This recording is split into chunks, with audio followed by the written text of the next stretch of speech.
دیگر میزبان کنفرانس بزرگ بین المللی می‌گردد. 18 و 19 اکتبر سال 2022 کنفرانس بین المللی سطح بلند تحت عنوان همکاری بین المللی و منطقوی عاید به امنیت و مدیریت سرحد جهت مقاومت با تروریسم و پیشگیری از حرکت تروریست ها برگزار می‌گردد.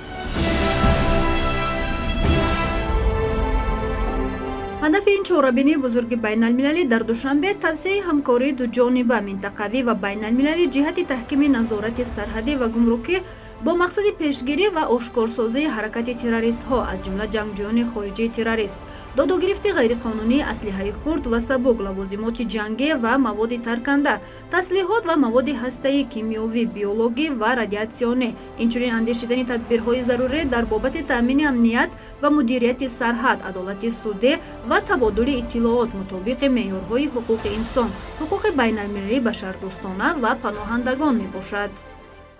کنفرانس نوبتی دوشنبه در موضوع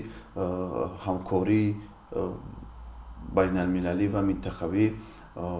در موضوع امنیت و مدیریت سرحد جهت مقاومت با تروریسم و پیشگیری از حرکت تروریست ها می باشد که هدف اساسی آن با توسعه و گسترش همکاری ها در این سمت و همزمان تحکیم مناسبت ها در مبارزه بر ضد چالش های ذکر یافته روانه گردیده است که آن بی شبهه با حل و فصل مسئله های عمده امنیتی و دیگر پدیده هایی که مبارزه با آن پدیده ها عینی اهمیت بزرگ دارد به حساب می رود. هدف این عملی کردن آن اقدام، آن تشبوسی به واسطه پیشروی معظم ملت است که پیشروی معظم ملت از آن سببی که نبض جامعه، نبض منطقه، نبض جهانی معاصر را بسیار خوب درک میکند، بسیار تحلیل نقض دارد. یعنی برای پیشگیری کردن، برای مردم را آگاه کردن، مردم را از این خطرها کمی خبردار کردن و برای باز هم تقویت دادن ریشه های صلح و وحدت، ثبات سیاسی، آرامی جامعه و این بردن میرساند به بلند گردیدن آبرو و نفوذ جمهوری تاجیکستان که همه این البته ریشهش همین موازنتی خوبی جامعه را به وجود آوردن است. این کنفرانس دو روزه از جانب حکومت جمهوری تاجیکستان در همبستگی با دفتر ضد تروریستی سازمان ملل متحد، مرکز منطقوی سازمان ملل متحد عاید به دیپلماتیای بازدارنده برای آسیای مرکزی، سازمان امنیت و همکاری در اروپا، اتحاد اروپا، پادشاهی عربستان سعودی و دولت قطر گذرانیده می شود. کنفرانس دوشنبه سیومین چهاربینی سطح بلند است که از جانب حکومت جمهوری تاجیکستان و شریکان بین المللی در دایره روند دوشنبه عاید به مبارزه با تروریسم برگزار می‌گردد.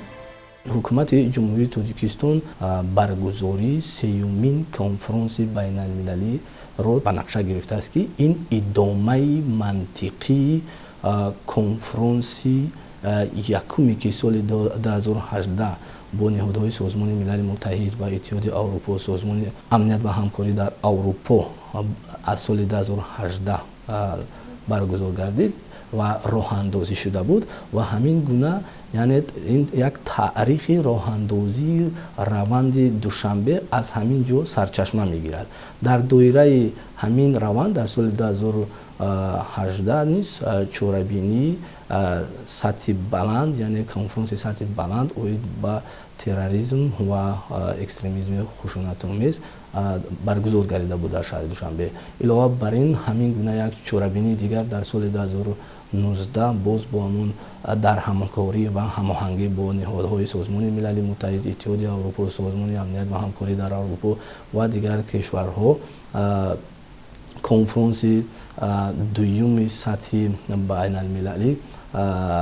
در موضوع همکاری های بین المللی و منطقوی در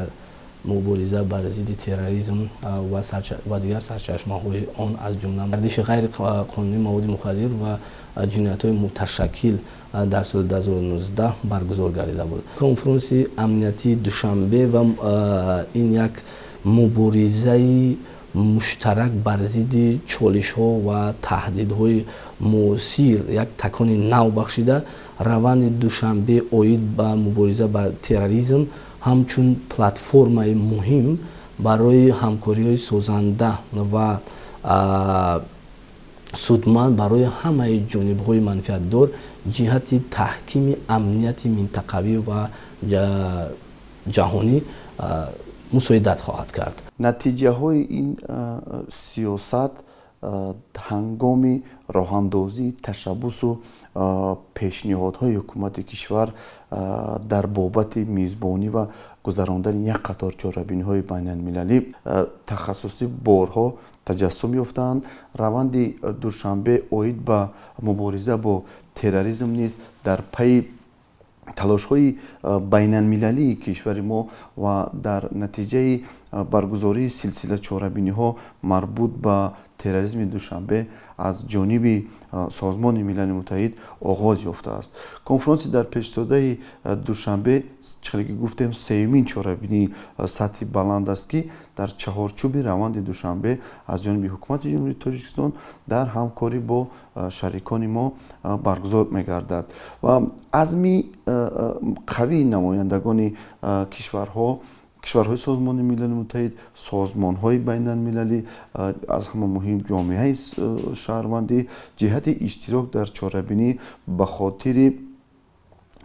حل و فصل موضوع داغ روز زیاد هستند و این از آن شهادت می‌دهد که تشبث‌های جهانی تاجیکستان در عرصه بین المللی دارای مقام و منزلت شایسته می باشند.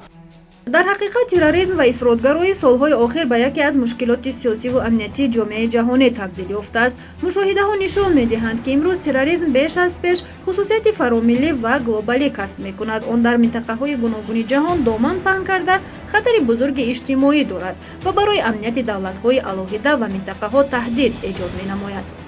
کشتار و تخریبکاری‌های شدید، مرگ انسان، وحشتگرایی و دهشت‌افکنی ننگین‌ترین عمل‌های انسانی است که تروریستان انجام می‌دهند.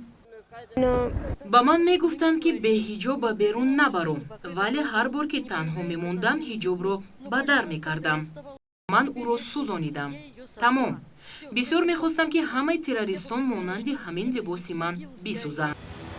جمهوری تاجیکستان که عاقبت‌های فاجعه‌بار تروریسم و افراطگرایی را از سر گذرانیده است، طی چند سال اخیر در سمت مقاومت با ظهورات مذکور و منبع‌های مبلغ‌گذاری آنها تدبیرهای مؤثر را راه‌اندازی کرده ایستاده است. در پس منظر اقدام‌های اخیر دولت صاحب استقلال ما وابسته به تقویت مبارزه مشترک جامعه جهانی علیه تروریسم و اکستریمیسم میتوان گفت که امروز جمهوری تاجیکستان با تشبث و راهبری اساسگذار صلح و وحدت ملی پیشوای ملت پرزیدنت جمهوری تاجیکستان محترم امامعلی رحمان همچون یک کشور پیشاهنگ در حل مهمترین مسائل بین المللی اعتراف گردیده است.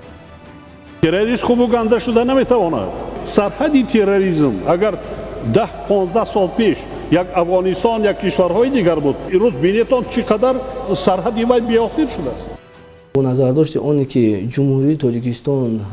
در سمت مبارزه بر ضد تروریسم و اکستریمیسم خشونت‌آمیز تجربه و سهم بزرگ دارد، کشور ما را تحت رهبری پیشوای ملت محترم امامعلی رحمان در جهان اعتراف و احترام می‌گذارند. و از این نقطه نظر ما رو همچون یک کشور پیشقدم در این سمت اعتراف می نمایند. باید قید کنم که کشور ما در مسئله مبارزه با خوف و خطرها و تهدیدها پیش از همه افراطگرایی خشونت‌آمیز و تروریسم بین المللی از روزهای اول صاحب استقلالی به این مسئله توجه بیشتر ظاهر می نمود و چنین توجه جدی به این مسئله یعنی تامین امنیت از اون دلالت و شهادت می‌دهد که کشور ما متاسفانه بارها مورد حمله террористону ифротгароён қарор гирифтааст ки таҳдиди онҳо ва таҳдиди сар задани онҳо то ҳол эҳсос мегардад. аз ин нуқтаи назар ҷумҳурии тоҷикистон миқёси пурраи хавфу хатари ифротгароӣ ва терроризмро дарк намуда дар мубориза ба ин таҳдидҳо фаъолнокӣ бештар менамояд. ҳар як лаҳза дорад талабот, дорад вазъ, дорад шароит. яъне вобаста ба вазъу шароит ва талабот хоҳем нахоҳем дидгоҳи сиёсӣ ҳамон лаҳза тағйир меёбад ва имрӯз моро аз пештара дида бештар имрӯз дида истодем ки ҷанги сарде ки мегуфтем ҷанги сард ва ҷанги киберӣ ва ба ҷанги гибридӣ табдил ёфт ва ҷанги гибридӣ имрӯз дида истодем ки ба ҷанги шадиди байни кишварҳои аввалқудрат табдил ёфта истодааст. аз ҳамин лиҳоз хоҳем нахоҳем дар чунин ҳолатҳо бояд ин масъалаҳо баррасӣ ҷиддӣ гарданд ва ҷойгоҳ мавқеъ ва устуворияти давлати тоҷикистон ба он пешниҳодҳое ки пешвои муаззами миллат кардааст бояд ки бори дигар мавриди баррасӣ ва омӯзиш қарор гирад.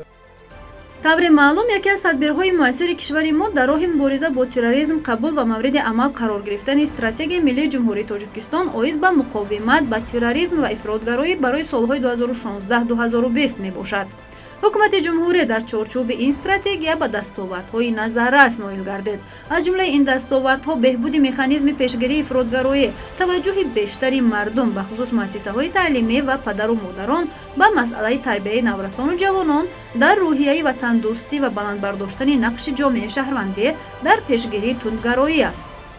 соли 2016 бо инобати таҳдиду хатарҳои аз ҷониби терроризму террористон ва экстремизм бармеомада аз ҷониби асосгузори сулҳу ваҳдати миллӣ пешвои миллат президенти ҷумҳурии тоҷикистон муҳтарам эмоми раҳмон таҳти роҳбарии прокурори генералии ҷумҳурии тоҷикистон муҳтарам раҳмон юсуфу аҳмадзод гурӯҳи корӣ таъсис дода шуда аз ҷониби гурӯҳи корӣ дар як муддати кӯтоҳ лоиҳаи ҳуҷҷати барномавӣ ки он вақт стратегияи миллии ҷумҳурии тоҷикистон оид ба муқовимат ба терроризм ва экстремизм барои солҳои 2016-2020 ном дошт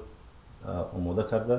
ҷиҳати тасдиқ ба ҳукумати ҷумҳурии тоҷикистон пешниҳод ва минбаъд он тасдиқ гардид. ҳуҷҷати барномавии мазкур самтҳои асосии муқовимат бо терроризм ва экстремизмро дар ҷумҳурии тоҷикистон муайян намуда асосан ба пешгирии ин зуҳурот равона шуда буд. бахусус ҳуҷҷати мазкур дар самти баланд бардоштани самаранокии чораҳои пешгирии экстремизм ва терроризм, баланд бардоштани нақши низоми маориф ва сиёсати ҷавонон дар пешгирии экстремизм, баланд бардоштани мақоми ҳуқуқии шахс ва фарҳанги сиёсии аҳолӣ, баланд бардоштани сатҳи таъминоти иҷтимоии иқтисодии аҳолӣ, таъсиррасонӣ ба омилҳои экстремизм мусоидаткунанда вобаста ба муҳоҷирати меҳнатӣ ва дигар самтҳоро дар бар мегирифт. соли 2016 ва 2020 ҷумҳурии тоҷикистон бо муваффақона стратегияи миллии хешро амалӣ намуд ва дар роҳи татбиқ намудани ин стратегия ба ҳадафҳои муайян ноил гардид. ҷумҳурии тоҷикистон бо татбиқи муваффақиятомези стратегияи миллии ҷумҳурии тоҷикистон оид ба муқовимат ба терроризм ва ифротгароӣ барои солҳои 2016-2020 стратегияи навро барои солҳои баъдӣ таҳия ва қабул намуд. зеро мубориза бо ин падидаи харобиовар кори доимӣ ва таваҷҷӯҳи ҷиддиро талаб мекунад. ҳамин тариқ 22 апрели соли 2020 дар қароргоҳи созмони милали муттаҳид дар ҳамкорӣ бо дафтари зидди террористии созмони милали муттаҳид ва иттиҳоди аврупо брифинги сатҳи баланд роҷеъ ба муаррифии стратегияи ҷумҳурии тоҷикистон оид ба муқовимат ба терроризм ва экстремизм барои солҳои 2021-2025 ва нақшаи амалии он баргузор гардид. прокурори генералии ҷумҳурии тоҷикистон юсуф раҳмон стратегияро барои ҳозирин муаррифӣ намуд. дар рӯнамои стратегия вобаста ба тамоюлҳо ва дурнамои ҳамкориҳои минтақавӣ ва байналмилалии кишвар дар соҳаи мубориза бо терроризм маълумоти муфассал пешниҳод гардида, мусоидати кишварҳои узв ва ниҳодҳои созмони милали муттаҳид ба Тоҷикистон дар татбиқи стратегия муҳим дониста шуд.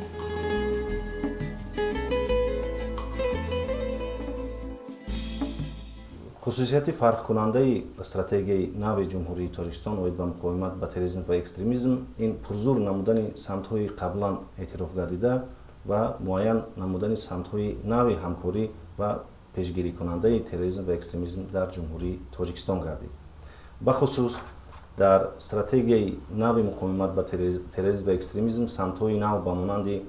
амиқгардонӣ ва васеъ намудани чораҳои пешгирии экстремизм дар муассисаҳои системи иҷрои ҷазои пешгирӣ, баланд бардоштани самаранокии чораҳои муқовимат ба истифодабарии интернет бо мақсадҳои экстремистию террористӣ, ташкили амалияи аз лиҳози гендерӣ ҳассоси муқовимат ба экстремизм ва терроризм, таҳкими ҳамкориҳо байни мақомоти давлатӣ, ташкилотҳои ғайридавлатӣ ва байналмилалӣ, такмили қонунгузорӣ ва фаъолияти ҳифзи ҳуқуқ ва аз ҳама муҳим самти наве ки дар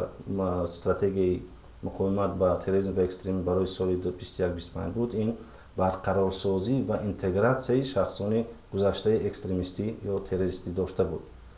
тавре маълум аст, соли 2019 моҳи апрел ҷумҳурии тоҷикистон 84 нафар кӯдакони худ ва дар давоми соли 2022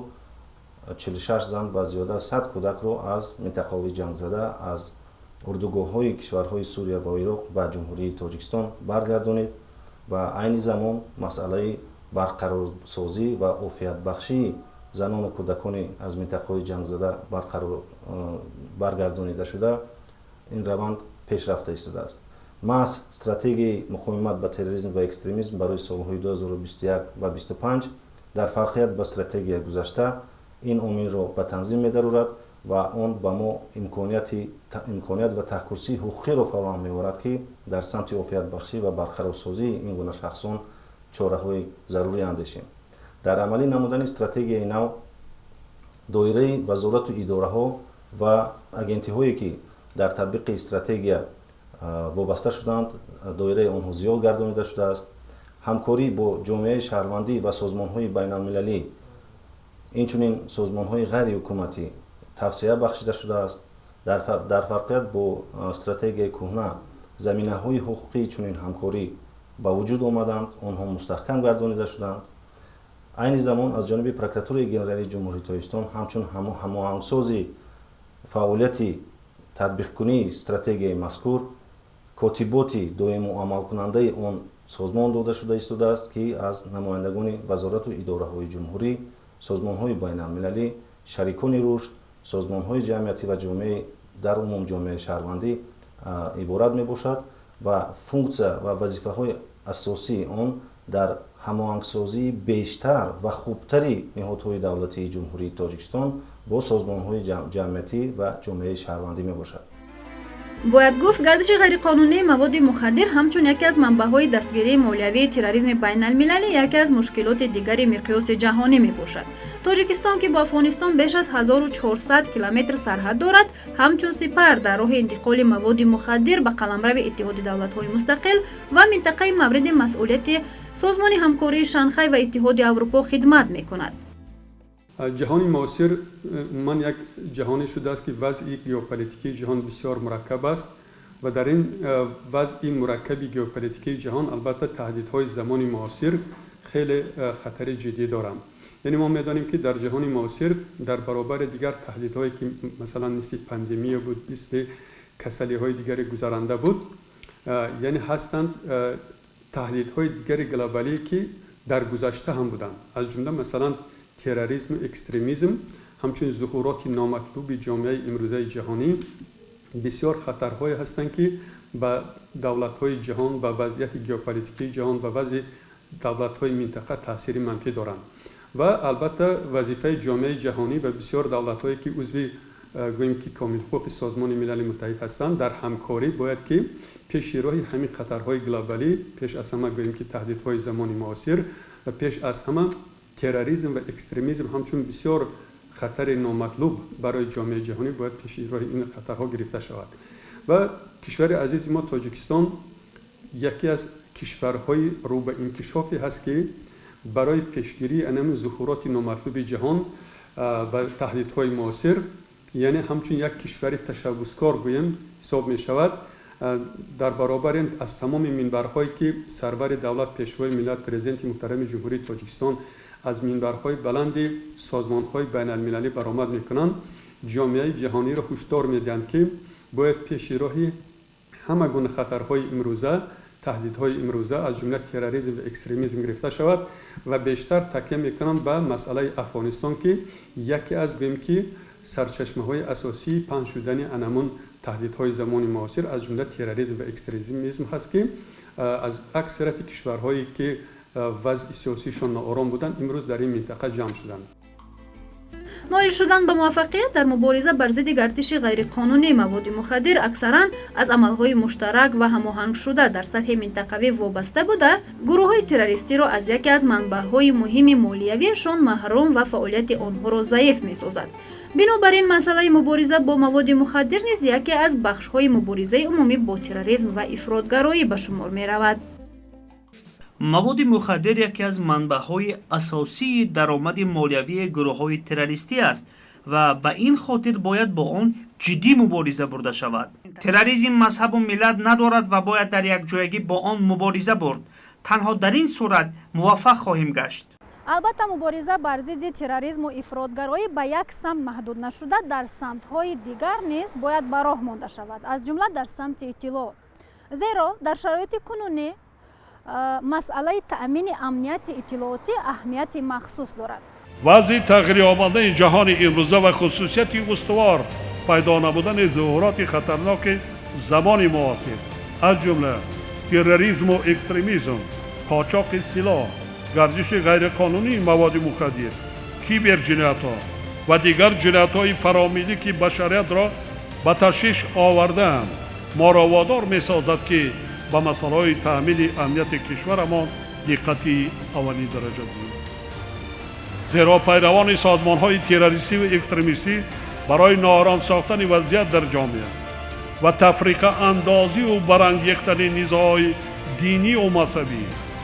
кӯшиш карда барои гумроҳ сохтани сокинони мамлакат бахусус ҷавонон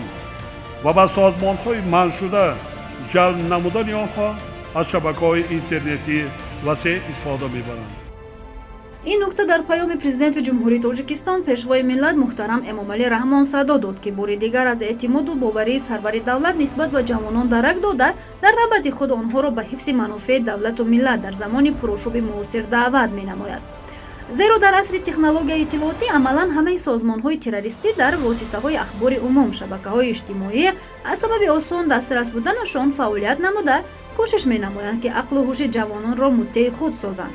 агар дар соли 1998 сохторҳои террористӣ дар шабакаҳои нафташаккулёфтаи интернет ҳамагӣ 12 сомона, соли 2005 4800 сомона доштанд, ҳоло шумораи сомонаҳои интернетии гурӯҳҳои террористӣ ба 10 000 расидааст. гузашта аз ин дар шабакаҳои интернетӣ теъдоди сомонаҳои зиёди хабарӣ ки бо созмонҳои террористӣ робитаи мустақим надоранд, аммо ғояҳои онҳоро меписанданд, хеле афзуда аст. ташкилот ва гурӯҳҳои террористию экстремистӣ ҳадафи асосии худро бештар интихоб менамоянд киро ҷавононро ва бо кадом сабаб бо назардошт ва сабаби он ки норасоии таҷрибаи кофии зиндагии ҷавононро ба инобат гирифта маҳз онҳо ҷавононро ба сафи худ ҷалб мекунанд. аз ин нуқтаи назар ҷавонони кишвари мо ҳамчун қишри асосӣ ва қишри фаъоли фазои маҷозӣ ва ҷомеаи иттилоотии мо бояд ки дар самти таъмини амнияти иттилоотӣ аз ҷумла дар самти муборизаҳои идеологии ин гурӯҳу ташкилотҳои террористии экстремистӣ бояд ки саҳмгузор бошанд. ҳар як ҷавони ватандӯст бояд ки зиракии сиёсиро аз даст надода дар таъмини амнияти иттилоотии кишвари худ саҳмгузор бошад ва албатта ки барои баланд бардоштани фарҳанги сиёсию ҳуқуқӣ ва оиладории онҳо бояд падару модар ва дигар қишрҳои ҷомеа мусоидат намоянд ки онҳо тавонанд ки бо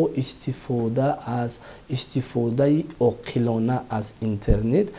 дар таъмини амнияти иттилоотӣ аз ҷумла дар муборизаҳои идеологии гурӯҳҳои террористии экстремистӣ мубориза баранд. اینا منفعت دارند، اینا پشت اینها قدرت ها وجود دارد، پشت اینها سرمایه ها است. خب و متاسفانه دولت های و کشورهایی که از هدف اساسی واقف نمیشوند، خب اینها به دست خود از بین میبرند. ما وضعی که در سوریه یا در عراق میبینیم همین وضع است. یعنی ببینید اونا همه باشنده های فرض کردیم یک کشورند، یک ملتند، یک تمدنند و در زیاد حالت ها یک باورند، ولی به دست خود همدیگر از بین میبرند. تمامی پایگاه های اقتصادی و اجتماعی که اونها باید برای مردم خدمت کنند، اونها رو هم میترک کنند، از بین میبرند. خب یعنی در مجموع میتوان گفت که تروریسم ریشه ها در هر کجایی که ریشه پیدا میکنند، در هر کجایی که مثلا این گروه ها مستقر میشوند، اینها همین ملت، همین دولت، همین مردم، همین تمدن حتما از بین میبرند. پوشیده نیست که با دست آوردن موفقیت در مبارزه بر ضد تروریسم و افراطگرایی و دیگر تهدیدهای گلوبالی، هماهنگی فعالیت جامعه بین المللی و عزم قطعی دولت‌ها را تقاضا می‌کند. با در نظر داشت وضع مرکب و پیشگویی نشونده منطقه و جهان امروزه و تا رفت شدت گرفتن تهدید و خطرهای معاصر از جمله تروریسم و افراطگرایی، قاچاق مواد مخدر، سلاح، جنایت‌های کیبری و دیگر جنایت‌های متشکل فراملی، همچنین دسترسی گروه‌های تروریستی به یراق و اسلحه معاصر، حکومت مملکت برای بلند برداشتن سطح آماده‌باشی جنگی قوه‌های مسلح و تقویت بخشیدن اقتدار مدافعی کشورمان تمام تدبیرهای ضروری را عملی کرده ایستاده است. در سطح ملی تاجیکستان جهت تحکیم عنصرهای کلیدی سیاست خارجی خود برای مبارزه علیه تروریسم بین المللی، افراطگرایی، گردش غیر قانونی، واسطه‌های نشدار، قاچاق سلاح و دیگر چالش و تهدیدهای امنیتی تدبیرهای مشخص را می‌اندیشد. در عرصه بین المللی کشور ما توسط راه‌اندازی سیاست درهای باز تحت سروری خردمندانه اساسگزار صلح و وحدت ملی، پرزیدنت جمهوری تاجیکستان محترم پیشوای ملت نه تنها موقع و منزلت خود را در مبارزه بدین وسیله ها قوی ساخته است، بلکه این جهت این پلتفرم برای حل و فصل این چنین چالش ها امکانیت خوب برای هم منطقه و هم جهان فراهم می‌آورد. امروز افسران و سربازان قوه‌های مسلح ما از بسیار امتحان و آزمایش‌های سخت و سنگین با سر بلند گذشته رسالت خدمتی و کسبی خود را با شرفانه اجرا کردند و حالا به یک ساختار واقعاً قدرتمند و منظم و معاصر دولت صاحب استقلال تاجیکستان تبدیل یافته است. قوه‌های مسلح ما نه تنها امنیت تاجیکستان را تامین می‌نمایند، بلکه سپری با اعتماد برای کل منطقه در مقابل تروریسم، افراطگرایی و قاچاق مواد مخدر می‌باشند. راهبریت دولت پیشوای ملت محترم امام علی رحمان از تمام امکانیت‌های موجوده استفاده بردند و توانستند که یک نیروی تشکیل نمایند که اون تواند گیم که کفالت حیات آسایشته مردم و حمایت مرز و بوم کشور را تامین نماید. تا رفت دامن پهن نمودن جغرافیای نارامی‌ها به اساس‌های بنیادی ترتیب و نظام جهانی تهدید بی‌واسطه ایجاد می‌کند.